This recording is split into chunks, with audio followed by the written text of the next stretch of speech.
안녕하세요. 채널을 애청하고 있는 40대 여자입니다. 10손가락 깨물어서 안 아픈 손가락 없다고 하잖아요.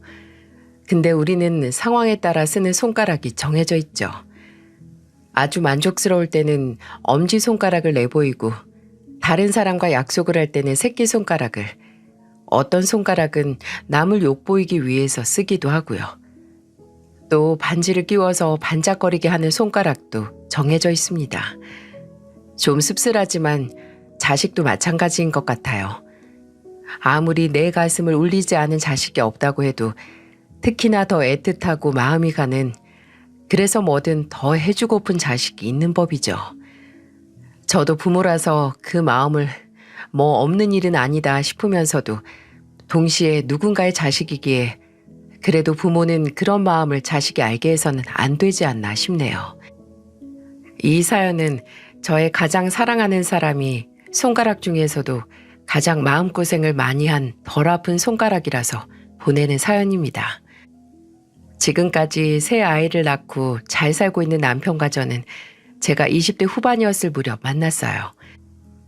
친한 친구랑 한창 술 한잔 하다가 2차로 어디 갈까 하다가 친구가 근처에 있는 아는 지인들이 자리 잡고 놀고 있다는데 갈래? 이러는 거예요.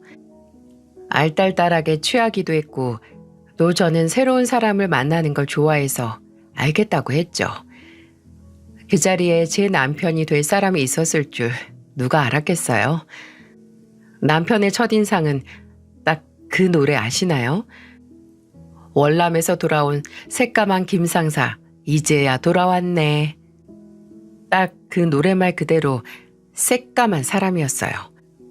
몸도 좀 두툼하고 눈썹도 짙어서 얼핏 보면 조금 무서운 인상이었습니다. 저는 그런 남편을 보고 좀 주춤하게 돼서 도착한 술자리에서 최대한 멀리 앉았습니다. 그런데 다들 술 들어가서 시끄러운 자리에서 손에 사이다 하나 쥐고 조용히 있는 겁니다. 간간히 웃기는 하는데 뭐가 그렇게 수줍은지 고개를 푹 수그리고 웃고요. 겉과 속이 너무 다른 그 모습이 신기하기도 하고 뭔가 웃기기도 해서 빤히 쳐다보니까 남편의 친구라는 사람이 말하는 겁니다. 이거 희라 씨가 민철을 아주 신기하게 쳐다보시네. 신기하긴 하죠. 얼굴이랑 몸은 흑곰인데 속은 햄스터나 다름없어요. 이 자식이 포크레인 기사인데 요새 밖에서 작업하는 게 워낙 많아서 이렇게 탔대요. 야, 뭐 그런 것까지 다 말하냐? 정말 그 말 그대로였어요. 겉은 거대한 맹수 그 자체인데 속은 아주 작은 동물 같은 게요. 그 이후로 그 멤버 그대로 술자리를 몇 번 가졌는데 한 3번쯤 만났을까요?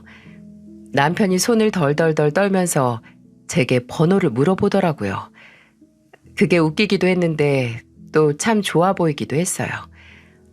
그렇게 연락처를 주고받고 따로 만나다가 연애를 시작했습니다.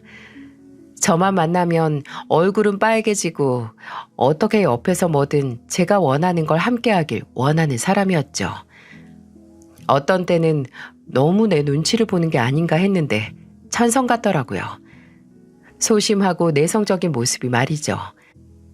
만난 지 1년이 안 됐을 때 이미 저희는 서로의 마음을 확인하고 암묵적으로 결혼도 생각했던 사이였어요. 근데 제가 덜컥 임신을 먼저 하게 된 거죠. 저야 어차피 결혼을 한다면 이 사람이다라고 생각하던 와중이라서 둘만의 신혼을 갖지 못하겠지만 뭐 어쩔 수 없지 했습니다. 제 자취방에서 남편이 사온 선짓국을 함께 먹다가 제가 무심결에 던졌어요. 아, 맞다. 나 임신했어. 제가 국물을 떠 한 입 먹으려고 말하는데 남편은 정말 드라마의 한 장면처럼 숟가락을 댕그랑 하고 떨어뜨리더군요. 저는 그 모습을 보고 와, 이 사람한테 매일 깜짝 놀랄 만한 말 하면 심심하진 않겠다 생각을 했죠. 남편은 입을 벌벌벌 떨어가면서 마치 대역 조인 마냥 제 손을 잡고 말하는 겁니다. 희라야, 내가 너무 미안해. 너 아직 어린데 내가... 이보세요. 나 내일 모레 30이야. 어리게 봐주는 건 고마운데 이렇게 입술 떨 일은 아니네요. 그래도 내가 민철 씨 나랑 결혼할 생각 아니었어? 그럼 당연하지. 희라 아니면 나 데려가 줄 사람이 누가 있어. 그래. 그냥 우리 하늘에서 축복이 빨리 날아왔다고 생각하자. 근데 희라 너 입고 싶은 웨딩드레스도 있을 거고 예전에 신혼기간 길게 갖고 싶다고도 했잖아. 뭐 어쩌겠어. 이미 저질러졌는데 팔자련이 해야지. 우리 지난 일은 뒤돌아보지 말자. 어? 우리 아이는 희라 성격 닮았으면 좋겠다. 남편이 착하고 순하긴 하지만 저도 동의했습니다. 사람이 좀 편하게 살려면 융통성이라든지 무슨 일에는 그냥 그런가 보다 하고 넘어가는 성격이 편하잖아요. 남편은 남들 기분 맞추고 신경 쓰느라 제 남편이지만 좀 성가신 성격이었기 때문이죠. 근데 남편과 결혼 준비를 하면서부터 늘 미스테리였던 남편 성격의 근원지를 보고야 말았습니다. 처음으로 남편 부모님을 뵈러 간 날 초반에는 평범했어요. 시어머니는 세련되고 나이에 비해 굉장히 잘 꾸미시는 분 같았죠. 관리도 많이 하신 것 같았고요. 목소리가 조금 크시긴 했어도 좋은 분 같았습니다. 시아버지께서도 말수는 적으셔도 오히려 그게 사람이 가볍지 않고 묵직해 보였죠. 결혼 전에 애를 가져서 어쩌냐, 신혼여행은 국내가 낫겠다, 부모님은 어느 동네 사시냐 등등 처음 시댁에 될 집에 가서 할 법한 질문을 듣고는 조곤조곤 대답을 했죠. 이미 남편에게서는 시아버지께서 3층짜리 상가 건물을 가지고 있다는 걸 들어서 시댁이 어느 정도 금전적으로 안정이 됐다는 걸 알고는 있었거든요. 근데 시아버지께서 대뜸 신혼집은 걱정하지 말라고 하시더라고요. 저는 그때 대기업 공장 생산직으로 일하고 있었고 남편은 포크레인 기사 일을 시작한 지 얼마 되지 않았을 때였거든요. 그냥 둘이서 모은 만큼 해서 살자라고 입맞췄는데 신혼집 전세금을 지원해 준다고 하니 너무 감사했죠.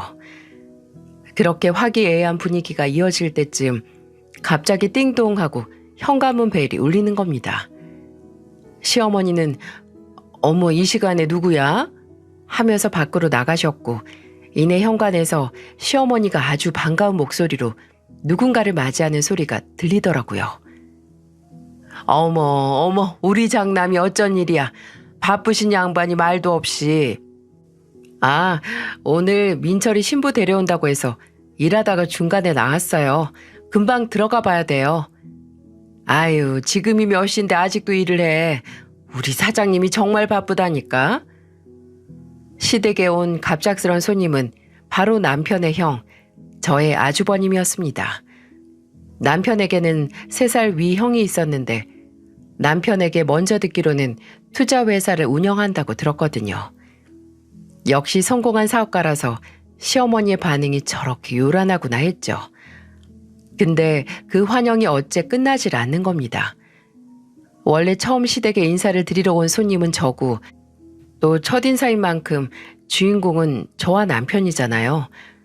근데 아주버님이 인사를 하고 자리에 앉는 순간 대화의 주제는 온통 아주버님에 대한 이야기가 됐죠. 희라야, 땡땡 매니지먼트라고 들어봤니? 아니요, 딱히. 어머, 애가 젊어서 그런가 아직 투자나 펀드에 관심이 없구나. 우리 장남이 운영하는 회사인데 신생 회사 중에서 제일 고객 수가 많아. 아우, 정말요? 대단하시네요. 대단할 것도 없어요. 그냥 작은 투자 자문 회사예요. 아직 갈 길도 멀었고. 아유, 우리 장남은 너무 겸손해서 탈이야. 좋은 자세이긴 하지만 사업하는 남자가 겸손해야지. 오만한 것보단 100번 나아. 아유, 그래요. 네 시아버지랑 나랑 우리 장남 처음에 사업 시작할 때 첫 번째 고객이자 투자자였거든. 큰맘 먹고 투자 한번 잘했지. 그때 거의 현금 있는 거 다 쏟아부었는데 회사가 이렇게 빠르게 클 줄 누가 알았겠어? 몰랐으면 투자도 안 했어. 전 직장에서 열심히 배운 만큼 하는 거지. 예, 그리고 2년 전에 결혼한 여자는 너 얼마나 예쁜 줄 아니? 우리 맏며느리가 무용과를 나와서 그런가 아주 키도 훤칠해 팔다리도 길쭉길쭉하고 아빠랑 엄마 둘 다 키 크고 용모가 빼어나서 둘이 손주 나오면 아주 볼만할 거야. 아유 눈치 없이 동생네가 먼저 임신을 해서 어째? 아, 아주버님네보다 먼저 아이를 가지면 안 되는 줄 몰랐어요. 이럴 줄 알았으면 좀 덜 사이 좋을 걸. 그치 민철 씨? 아, 그렇지. 어머니, 요새 누가 형 먼저 애 낳고 동생이 나중에 낳아요. 다 때 맞으면 낳는 거죠. 기가 막혔습니다. 처음 인사를 하러 온 며느리 앞에서 아주버님 자랑만 주구장창 늘어놓는 것도 모자라서 맏며느리 자랑에 심지어 먼저 임신했다고 은근히 눈치까지. 그리고 아주버님 사업에 큰 돈을 투자했다는 걸 듣고 의아하긴 했어요. 제가 알기로는 남편은 지금 일자리를 구할 때까지 닥치는 대로 일을 했다고 들었거든요. 고깃집, 대리운전, 대리주차, 겨울엔 스키장에서 숙식하면서 일하고 여름에는 워터파크 일도 하고 둘째 아들은 취업 준비하는 동시에 잠을 줄여가면서 시간 아껴가며 돈까지 모았는데 장남인 아주버님은 사업 시작한다고 했을 때 그 당시 있던 현금 몰아부었다는 게 좀 납득이 되지 않았어요. 그리고 둘째 아들이 결혼할 사람 데려온 자리에서 갑자기 등장한 장남만 챙기고 말이죠.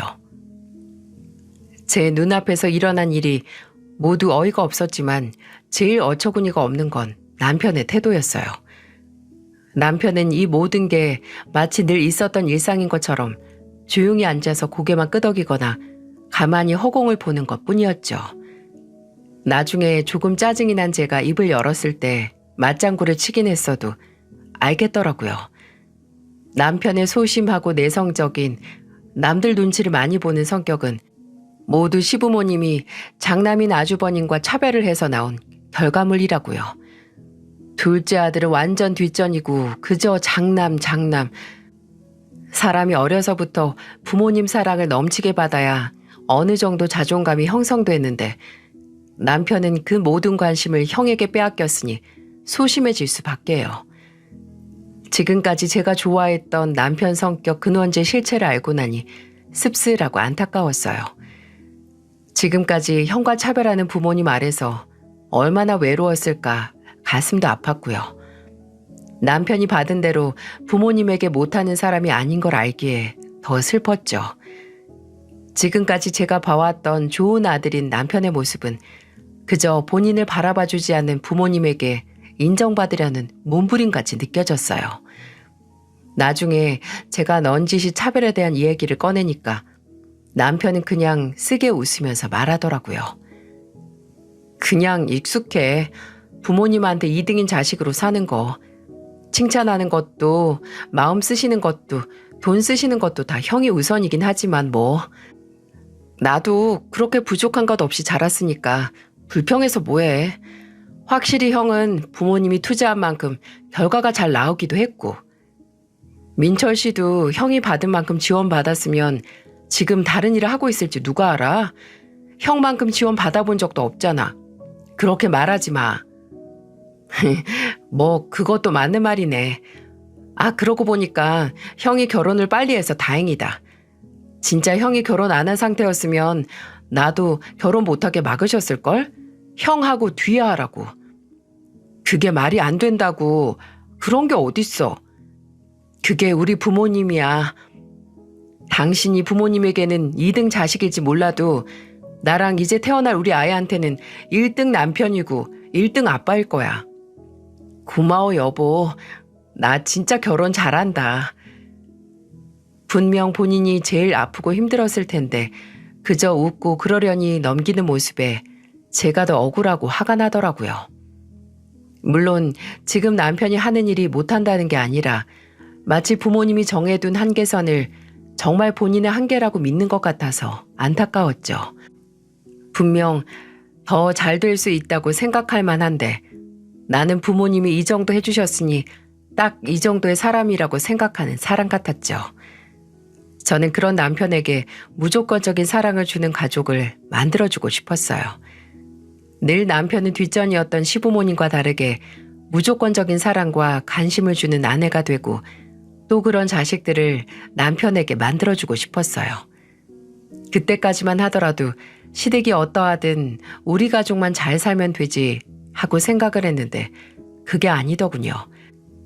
자식을 차별하는 시부모님은 며느리인 제게도 엄청난 영향을 주었습니다. 시작은 상견례부터였어요. 그날은 참석한 아주버님이 부인인 형님도 대동을 했거든요. 오늘도 시부모님의 모든 관심이 또 아주버님네로 가진 않을까 걱정을 했는데 다행히 초반에 장남이랑 맏며느리 자랑을 조금만 하시고 마시더라고요. 저희 부모님 앞에서는 그래도 자제를 했구나 싶었죠. 근데 제가 잠시 양해를 구하고 화장실에 갔을 때 문제가 터졌어요. 이를 보고 칸에서 나오는데 화장실 세면대 쪽에 형님이 계시더라고요. 형님은 이미 화장실에 제가 있던 걸 알았으니 그냥 눈짓만 했고 저는 어색하게 웃었죠. 손 아래 형님이라서 조금 불편하게 없지 않아 있었거든요. 제가 손을 씻고 있던 형님 옆에 서서 물을 트는데 대뜸 제게 이런 걸 묻는 겁니다. 동서, 결혼 전이긴 하지만 그냥 동서라고 불러도 되죠? 네, 편한 대로 하세요. 그래도 나보다 2살 많다고 들었는데 존댓말을 쓸게요. 근데 동서, 아버님이 신혼집 해주신다고 하셨어요? 네? 네. 전세금 도와주신다고 하셨어요. 진짜 한시름 났어요. 전세? 아버님이 그냥 전세금만 주신대요? 네, 그러셨는데요. 우리는 아예 매매로 해주셨거든요. 처음 해주실 때 매매가가 10억 정도 했나? 2년 사이 훌쩍 뛰었죠. 거기가 인프라가 좋은 동네라서요. 근데 동서 전세 구하려면 힘들겠다. 요즘 전세는 아니잖아. 전혀 물어보지도 않은 정보는 제게 실실 웃으며 말하는 형님. 아니 솔직히 뒷전인 둘째 부부에게 전세금 2억 지원해주고 장남 부부는 10억짜리 아파트 사준다는 것보다 더 열이 받는 건 형님의 표정이었어요. 분명히 본인 남편과 제 남편이 부모에게 차별받는다는 걸 알고 있고 그걸 제게 으스대는 표정이었죠. 형님은 손을 다 씻고 제게 이런 말도 덧붙였어요. 아버님한테 건물 있는 것도 알죠? 근데 그거 다 장남 몫이라고 하시잖아요. 진짜 옛날 분이라니까. 뭐 저희야 그 덕분에 유산 문제로 형제끼리 피 볼 일은 없으니까 다행이지만은요. 정말요? 먼저 묻지도 않는 것도 이렇게 잘 알려주고 제가 형님을 참 잘 만났네요. 저는 웃으면서 그렇게 말하고 페이퍼 타올에 손 탁탁 닦으면서 화장실을 나왔습니다. 상견례를 하는 방으로 돌아가니 그때 한창 시아버지 건물 얘기를 하고 있더라고요. 입점한 상점이 몇 개고 뭐 그런 거 말이죠. 저희 부모님은 건물로 으스대는 시부모님의 말에 적당히 맞춰주시고 계셨고요. 그때 제 뒤를 따라서 형님도 들어왔어요. 저희 아버지께서 자리에 앉는 저를 보시며 이렇게 말씀하셨어요. 이렇게 든든한 시아버지가 계시니까 우리 딸 걱정 없겠다. 그 건물이 시아버지 건물이지 제 건물도 아니잖아요. 그리고 그 건물 어차피 아주버님 거 될 거래요. 방금 형님이 아버님은 옛날 분이셔서 모든 걸 장남한테 물려준다고 편하다고 말해줬어요. 저의 해맑은 말에 상견례 자리는 순식간에 고요해졌습니다. 저를 바라보던 형님의 눈에는 경악이 보이더군요. 그러게 누가 괜히 사람 속 긁기 위해서 혀 관수 잘 못하랬나요? 시아버지는 하면서 앞에 있는 물 들이켜 마시고 시어머니는 재빨리 화제를 제 뱃속의 아기로 돌리셨어요. 아주버님은 싸늘하게 형님을 보고 남편은 놀란 토끼 눈으로 저를 쳐다봤죠. 나중에 남편은 그 자리에서 숨고 싶을 만큼 놀라긴 했는데 어딘지 통쾌하긴 했다고 하더라고요. 제가 날고 긴다고 해봤자 어차피 시댁에서 저의 위치는 2등인 자식의 아내, 2등 며느리일 테죠. 뭘 하든 형님과 비교가 될 테고 뭘 어떻게 잘한다 한들 눈에 차지도 않을 겁니다. 그걸 잘 알면서도 그저 착한 며느리 행세를 할 마음은 없었고요. 그렇다면 그냥 상황에 맞춰 할 말을 하는 며느리가 되렵니다.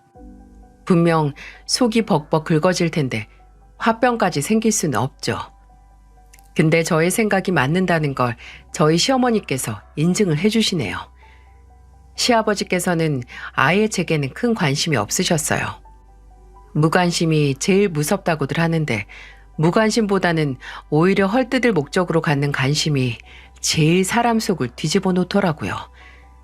제 결혼식 날 식장에서 그 자리를 아주버님 지인들을 위한 친목의 장으로 활용을 하더군요. 하는 사업에서는 친분이 다라고 말이죠.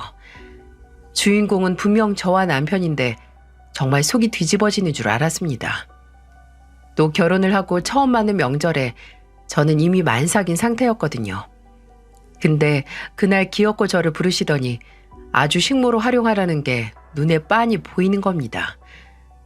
제가 시댁 현관에 무거운 몸을 뒤뚱거리면서 들어가니까 시어머니께서 아주 반갑게 맞이하시더니 곧장 주방으로 절 인도해 주시더군요.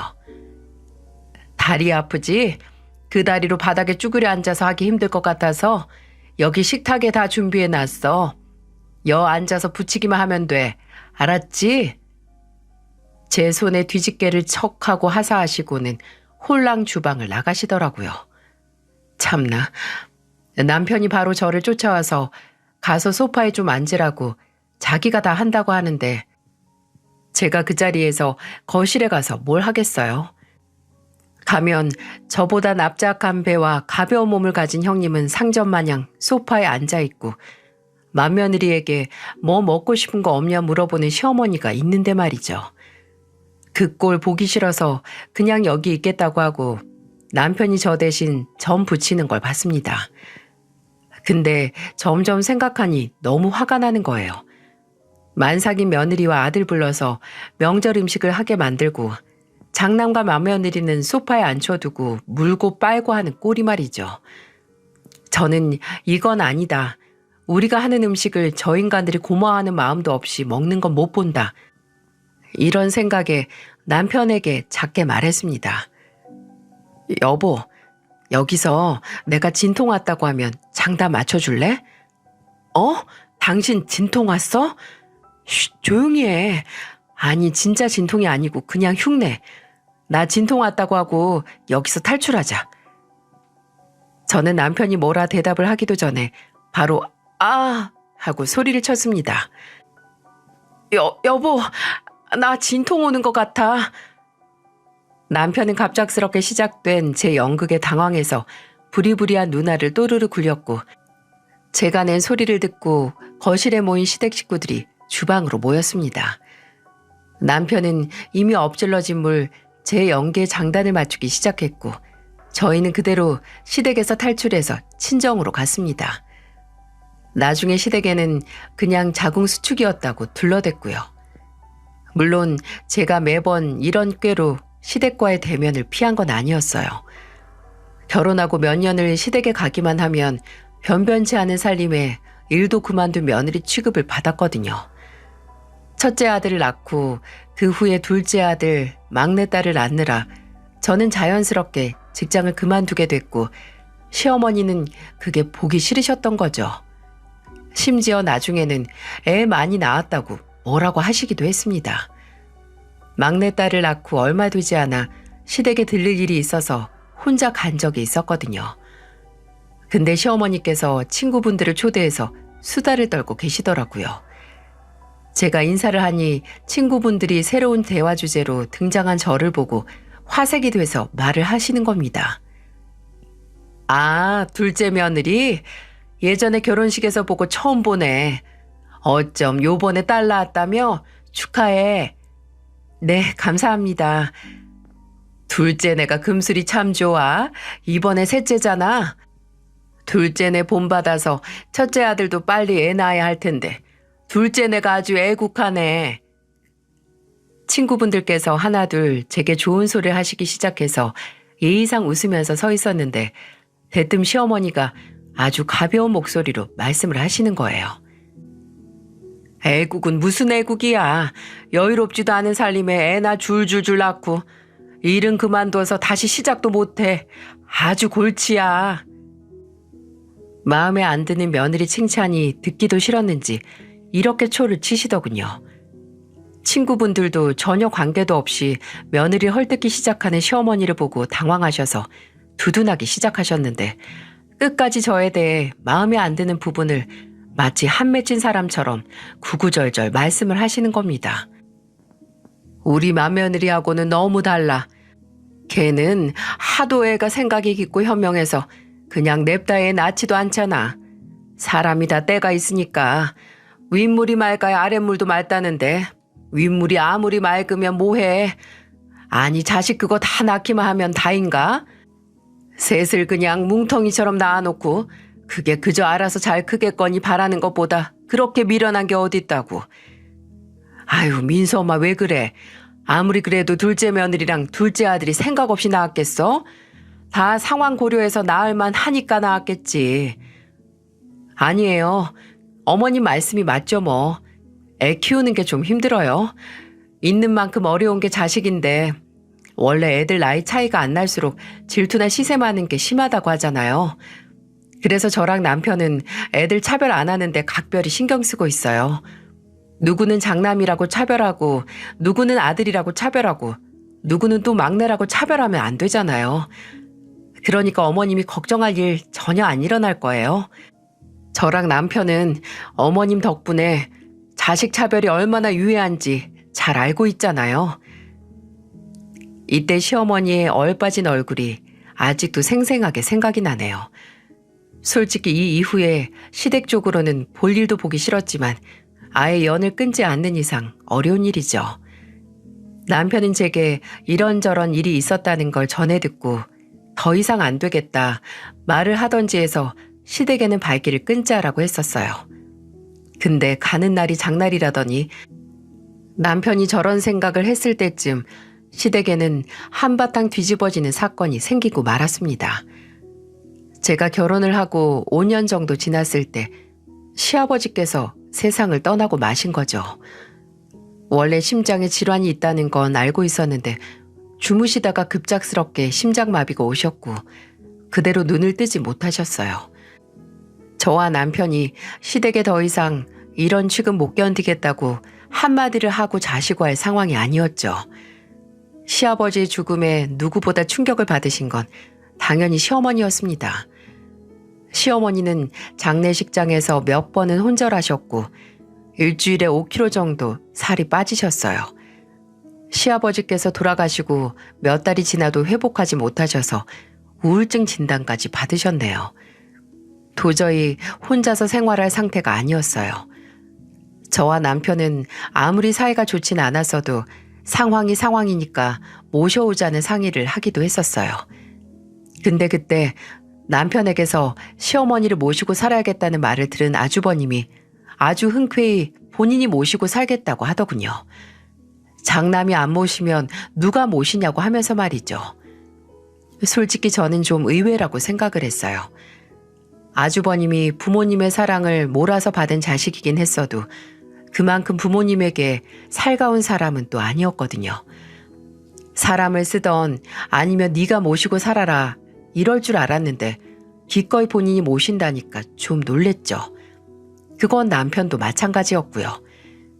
형이 본인 생각보다 계산적인 냉혈한이 아니었던 것 같다고 말입니다. 이제 와서 생각해보면 자식이 부모 모시고 사는 게 뭐 그렇게 의외인 일이라고. 심지어 받아먹은 것도 많은 사람이니까 더 의외랄 것까지도 없었죠. 이래서 사람이 평소 행실이 중요하나 봅니다. 평소에 차갑고 칼 같은 사람이 한번 인간적인 선택을 했다고 사람이 달리 보이는 착시인 거죠.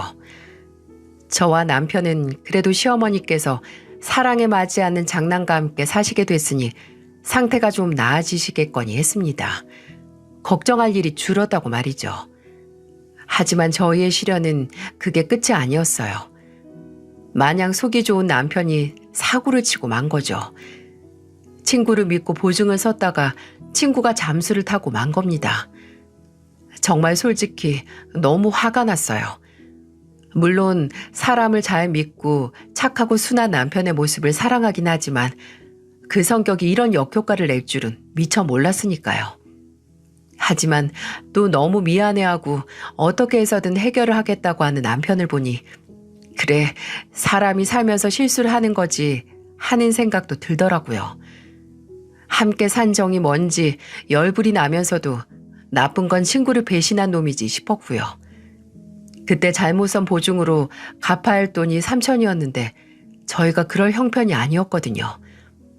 아들 둘은 초등학생이었고 막내딸은 막 유치원에 들어갈 준비를 하고 있어서 돈이 이만저만 깨지는 게 아니었어요.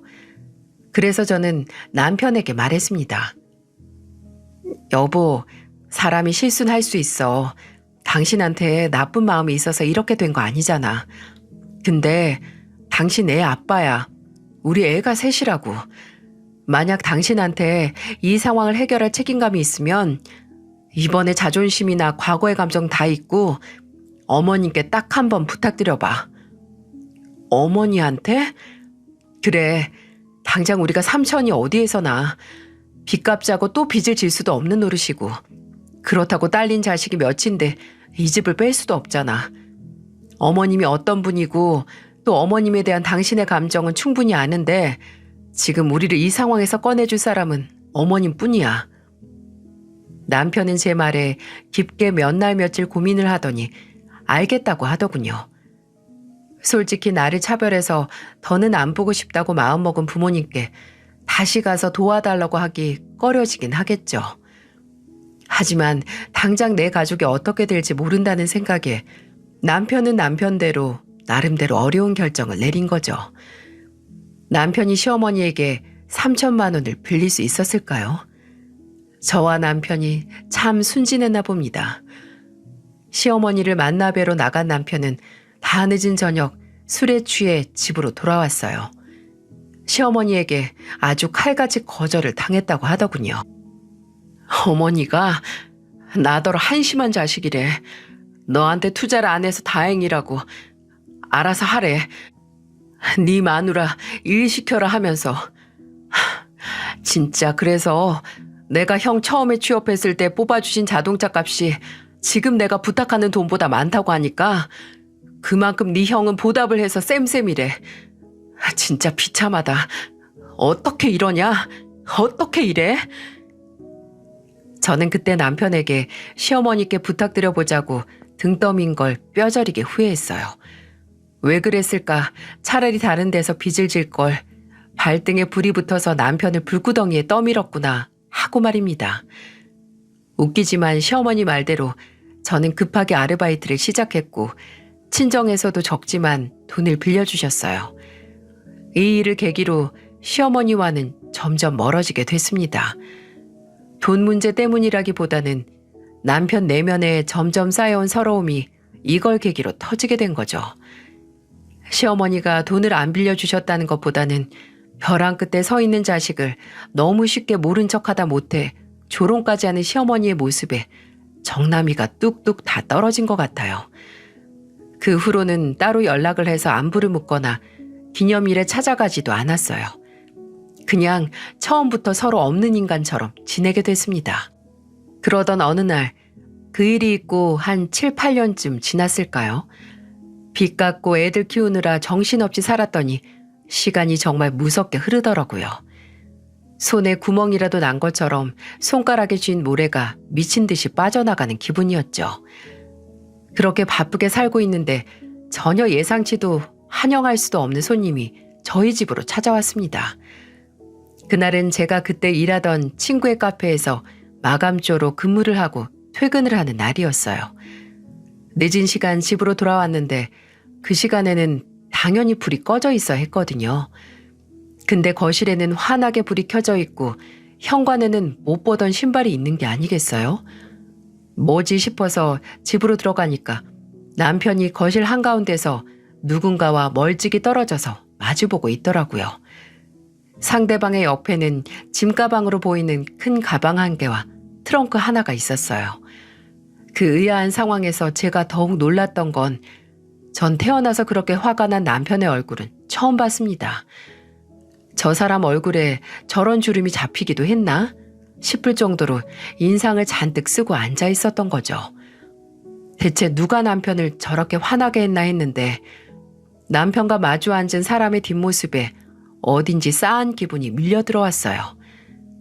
설마 하는 마음에 발을 움직여 더 가까이 가니 남편을 분노에 치를 떨게 한 손님은 바로 시어머니였습니다. 몇 년 만에 재회인지 그때 시어머니 얼굴로 봐서는 솔직히 20년 만에 보는 것 같았어요.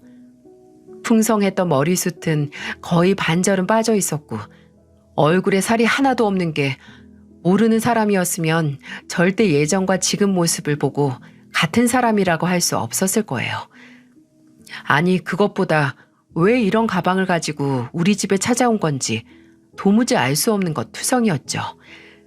저는 그 숨막히는 적막감을 넌지시 깨고 물었습니다. 어머님이 여긴 어떻게 오신 거야, 여보? 제 말에 남편은 가만히 있다가 정말 낮은 목소리로 이렇게 말했습니다. 직접 말해보세요.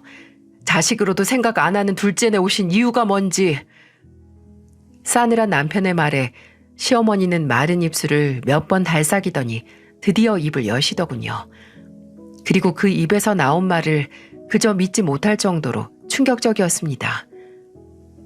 장남, 아니 큰애 내서 그간 잘 지냈다.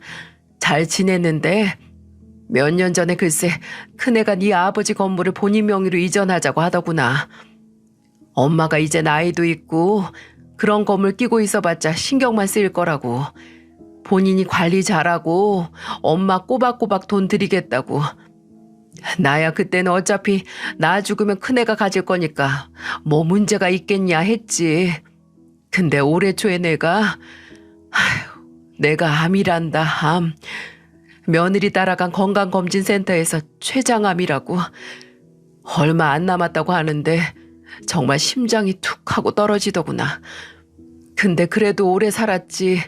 다 명대로 사는 거다 하고 생각을 하려는데 며느리 걔가 글쎄 아픈 사람하고 같이 살기 힘들다고, 안 아픈 사람도 같이 있으면 병든다고 하더라.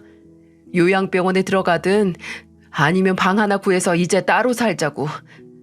정말 피가 거꾸로 솟는데 나는 민수 큰애가 당연히 반대할 줄 알았다.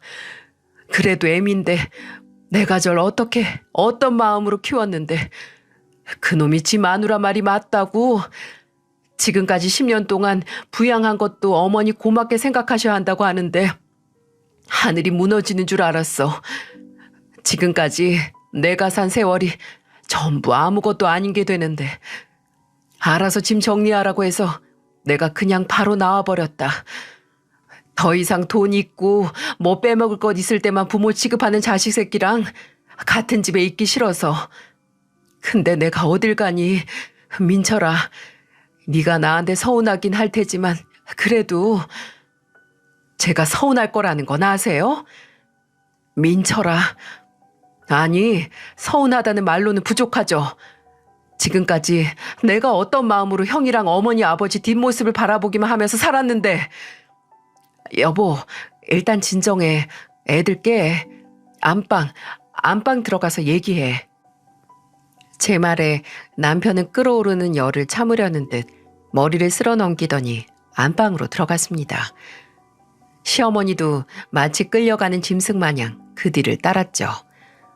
저도 따라서 들어가려고 하다가 아차 싶더라고요. 이건 제가 끼어들 일이 아니라는 생각이 들었거든요. 결과가 어떻게 되든 당사자 2명이서 어떻게 해야 하는 거라고요. 안방문에 몸을 살짝 걸쳐두었다가 뒤로 쓱 빠져서 문을 닫았죠. 남편과 시어머니가 함께 들어간 안방에서는 간간히 말소리가 들리다가 갑자기 폭발할 것 같은 남편의 목소리가 들리기도 하고 그 뒤에는 시어머니가 울면서 뭔가를 비는 목소리도 들렸어요. 남편이 한평생 부모님께 뭘 바랬던 적이 없다. 내가 뭘 해달라고 달라고 했던 적이 있냐고. 근데 도움이 진짜 필요해서 동아줄 잡는 기분으로 갔더니 어머니 그때 어떻게 했냐라고 말하면서 시어머니가 목 놓아 울면서 내가 잘못했다고, 그때 눈이 멀었다, 그때는 정말 장남 하나 잘 키우면 뭐든 잘 될 줄 알았다고 남편에게 용서를 비는 목소리가 들리더라고요. 시간이 지날수록 분노로 점철된 남편의 목소리도 흐느낌으로 변하고 그럴수록 시어머니의 울음소리도 더욱 심해졌어요. 저는 그 방문 앞에서 지금 내가 뭘 빌어야 하나 했습니다. 둘의 화해? 아니면 남편의 통쾌한 복수? 저는 그저 제 남편이 더는 상처받지 않길 바랐습니다. 그렇게 영원 같은 시간이 흐른 후에 새벽해로 창밖이 흐릿하게 될 때쯤 안방에서 들리던 소리가 멎더라고요. 저는 눈치를 보다 조심스럽게 안방문을 열었고 그곳에는 마치 울다 지쳐서 잠든 것 같은 남편이 시어머니 앞에 누워 있었고 시어머니는 그 모습을 발치해서 지켜보면서 멈추지 않을 것 같은 눈물을 흘리고 계셨어요. 그러다 손을 들어 올려서 잠든 남편의 얼굴을 쓸어 만질 것 같다가도 이내 뭐가 무서운 사람처럼 손을 거두시더라고요. 다음 날 남편은 제게 이런 말을 했습니다. 여보, 정말 염치가 없는 건 아는데 무슨 말 할지 알 것 같아. 당신 결정대로 해. 둘이서 무슨 대화를 나눴는지 다 알 수는 없지만 계속 굳게 닫혀있던 당신 마음이 움직인 거잖아. 그러니까 어머님 남은 시간 동안 같이 있고 싶다고 지금 나한테 말하는 걸 거고. 맞아. 미안해. 미안할 게 뭐 있어. 지금 당장 힘든 것보다 난 어머님 돌아가시고 후회하는 당신 모습 보는 게 더 괴로울 것 같아. 어머님 집으로 모시자. 들어오시라고 해. 고마워, 여보. 정말 고마워. 남편은 제 앞에 몸을 웅크리고 울었습니다. 저는 한평생 남편 몸 안에 있던 부모님께 제대로 된 사랑을 받지 못했던 어린아이가 이걸 계기로 조금 치유되는 건 아닐까 했어요. 시어머니에게 제대로 된 사과를 받고 고함을 지르고 또 울부짖으면서 그간의 시간을 치하게 된 거죠.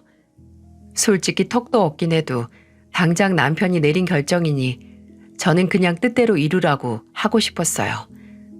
나중에 시어머니는 제 앞에서도 눈물 콧물을 흘리면서 사과를 하시기도 했었고요. 본인이 너무 어리석었다고 미안하고 또 고맙다고 말이죠. 그 후로 남편은 매일같이 새벽마다 사라지기 시작했어요. 바로 밤에 잠든 시어머니가 제대로 주무시거나 숨은 쉬시나 확인하기 위해서였죠. 한 번은 화장실에 가다가 남편이 침대에 없는 걸 보고 나갔는데 남편이 시어머니 방에 들어가서 잠든 시어머니 발을 살며시 어루만지고 있더군요. 아주 약하게 주무르면서 어깨를 들썩이는데 참 예전에 어떻든 어머니는 어머니구나 싶었어요. 때로는 부모님이 자식에게 무조건적인 사랑을 준다고 하지만 남편의 경우에는 반대 같았어요. 시어머니는 앞으로 살 날이 얼마 남지 않았으니 그냥 집에서 손주들과 함께 있다가 눈 감고 싶다고 하셨고 항암을 포함한 치료는 최소화하고 싶다고 하셨어요.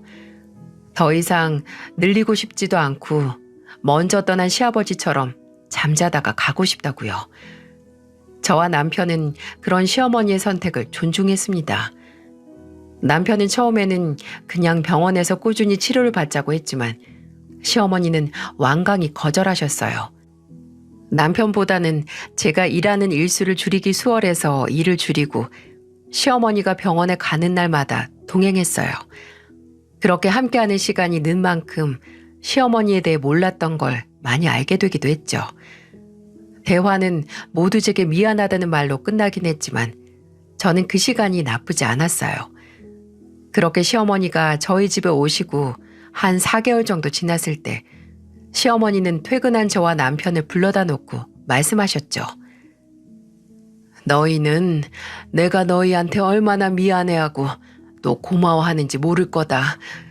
정말 고맙다. 그런 말 하지 마세요, 어머니. 말씀 안 하셔도 저랑 이 사람이 다 알아요. 아니야, 너희는 몰라. 내가 하루에 수천 번을 말해도 다 전해지지가 않을 거다. 내가 지금 너에게 해줄 수 있는 게 이런 것뿐이야. 앙상한 손으로 저희에게 내민 건 다름 아닌 증여 계약서였어요. 증여인은 시어머니였고 수중인은 저와 남편 공동 이름이 적혀 있었어요. 그리고 현금 10억을 증여한다는 내용이 들어있었죠. 저와 남편은 그 계약서를 만질 생각도 안 하고 시어머니를 쳐다보며 말했습니다. 어머니, 이걸 왜... 아니, 이 돈은 다 어디서 난 거예요? 네 아버지가 건물만 남겨줬겠니?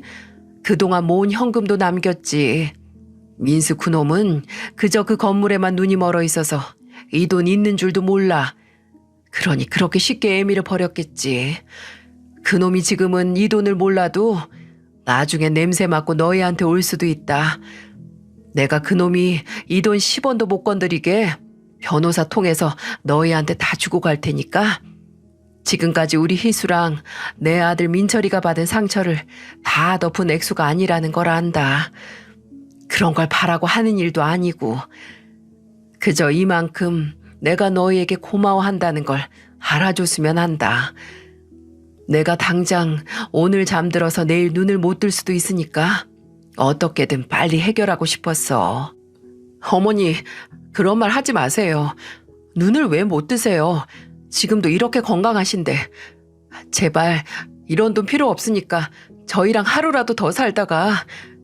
민철아, 내 몸 상태는 내가 제일 잘 알아. 그래도 그렇게 말해주니 내가 미련 없이 갈 수 있을 것 같네. 시어머니는 10억이라는 믿겨지지도 않은 큰돈을 저희에게 증여해 주시고 열흘 있다가 눈을 감으셨어요. 원하신 대로 집에서 자다 떠나지 못하고 호흡 문제로 병원에서 입원하시다가 가셨지만 마지막 숨을 거두기 전에 저도 남편도 또 손주들 모두 모여서 시어머니의 손을 잡아드렸어요. 시어머니는 쌕쌕 하는 목소리로 저희에게 말씀하셨죠. 끝에 이렇게 외롭지 않게 해줘서 고맙다.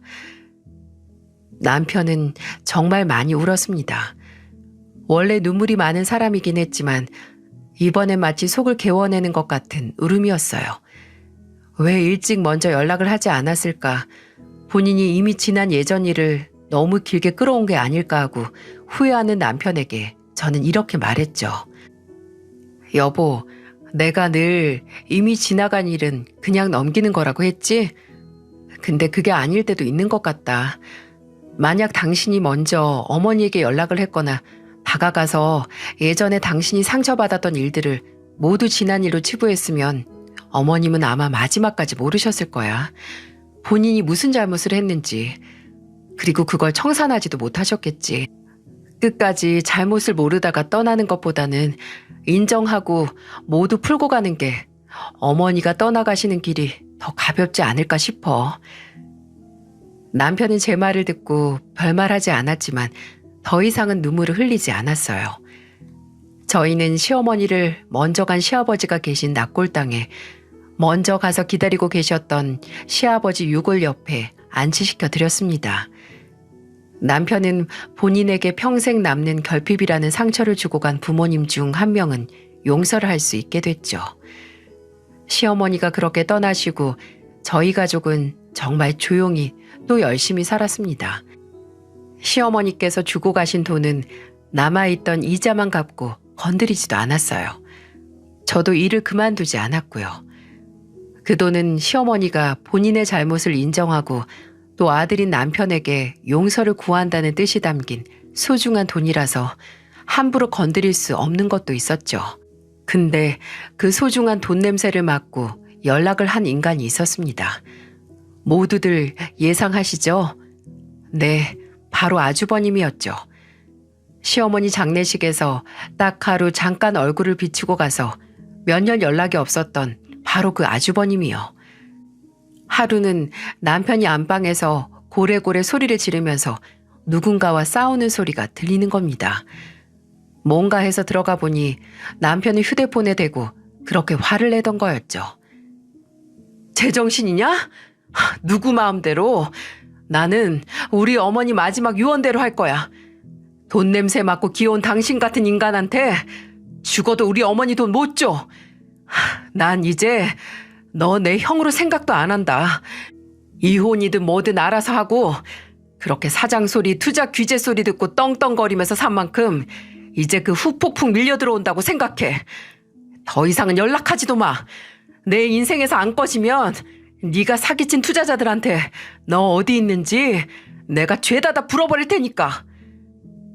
남편에게 걸려온 전화는 아주버님이었고 몇 년 만에 먼저 연락해온 목적은 다름 아닌 돈이었어요. 그 인간 사업 망했대. 주가 올리고 고객 유치하려고 주식 사기를 조금 쳤나? 거짓 정보를 남발한 거지. 그게 발각이 돼서 투자자들이 투자금 뺀다고 손해본 돈도 돌려달라고 들고 일어나서 지금 숨어서 산대. 아버님 건물 있잖아. 그것도 빼서 투자자들한테 피해 보상하고 벌금 내고 또 이 일로 이혼까지 당해서 위자료도 줘야 하고. 아휴, 진짜 내가 어처구니가 없어서 그동안 대출을 꽤 받았나 봐. 아버지 건물 믿고 일을 수수도 못하게 벌린 거지. 근데 이 인간이 나한테 어머니가 혹시 남긴 돈 없냐? 진짜 무섭지 않아? 그래도 아픈 어머니 걷어들였으니 뭐 하나 받은 거 없냐고. 이게 사람이야? 진짜 이런 인간 때문에 내가 평생을... 남편은 이런 구질구질한 인간 말종 하나 때문에 부모님에게 받을 사랑을 못 받았다는 생각이 불현듯 들어서 괴로운 모양이더라고요. 시어머니의 마지막 시간을 함께 보냈던, 사과를 받고 용서를 받았던 남편의 가슴에 남은 오래된 상처는 아물어 흉터가 됐어도 아예 지워지지 않는 것 같았습니다. 다행히 이후에 아주버님이란 인간은 다시 연락을 하지 않았지만 남편과 저는 남편의 흉터에서 지긋지긋한 통증을 없애기 위해 노력하고 있습니다. 무너진 것도 아니고 아예 자리 잡지 못한 자존감을 높이기 위한 긴 수업이죠. 혹시나 커오면서 부모님께 차별을 받고 늘 뒷전으로 물러나서 살았던 분들이 제 얘기를 듣고 계시다면 내가 왜 차별받았지? 내가 다른 형제와 다른 점이 뭐가 있다고 되물으면서 문제를 본인에게서 절대 찾지 마시길 바랍니다. 그건 이미 입은 상처를 손가락으로 파서 곪게 만드는 일이니까요. 문제는 여러분에게 있는 게 아니라 자식을 차별한 부모에게 있습니다. 사람이 차별을 받으면 평생 나 자신을 끔찍하게 의심하면서 살게 되는 것 같아요. 분명 더 사랑받을 수 있고 더 소중한 사람인데 내가 받을 수 있는 사랑은 이 정도쯤, 내 부모가 내게 준 정도가 내게 딱 맞는 거라고 나 자신을 속이면서 살죠. 근데 그건 절대 틀린 말입니다. 여러분은 더 사랑받을 수 있는 존재라는 걸 늘 가슴속에 되새기면서 살기를 바랍니다. 모두 소중한 사람에게 무한한 사랑을 받으시길 바랍니다.